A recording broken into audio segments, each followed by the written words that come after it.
As Everest turned the corner, she followed the snaking sidewalk through the well-manicured community of King Harbor. To look at it as an outsider, you would guess that nothing bad ever touched its residents, that they were immune to everyday struggles. A kid on a skateboard roared past Everest on the sidewalk and almost knocked her over. He used a Chinese nollie to propel his board over a crack before landing inches away from Everest's heels. Everest jumped to her left, just in time to avoid impact. The kid's long blonde hair obscured his vision, but he shouted a quick apology before kicking up his board and crossing the street. Once on the opposite sidewalk, he dropped his board and did a nose pickup by facing straight forward, situating his right foot on the nose of the board, and popping down with his toes.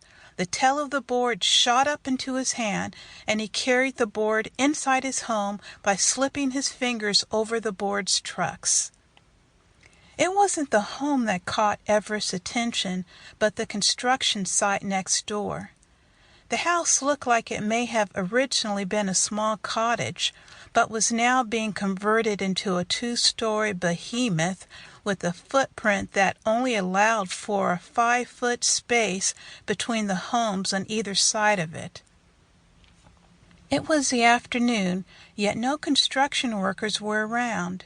No buzzsaws cutting into the idyllic serenity of the community. No food trucks out front with burrito specials and energy drinks. The kid on the skateboard sauntered back out of his home with Hot Pocket in one hand and Twizzlers in the other. He dropped the skateboard in front of him, wheels side up, when Everest approached. The kid glanced back at his home, praying his parents weren't watching before gulping down his panic. "Sorry, lady." Everest waved her hand as if to say, "No worries," but she did need to speak to him. She asked him about the construction of the home next to his and when the last time was that he had seen a crew there. The kid, relieved, informed her that it's been quiet for over a month and that his parents had talked about some permitting issues on the home. He had no idea when or if the build would be completed. Everest thanked the kid before he shoved the Twizzlers in a back pocket and used his leading foot to push off.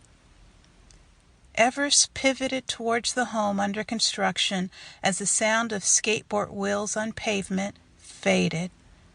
She surveyed the construction site, both sides and the front, before deciding the best way to enter.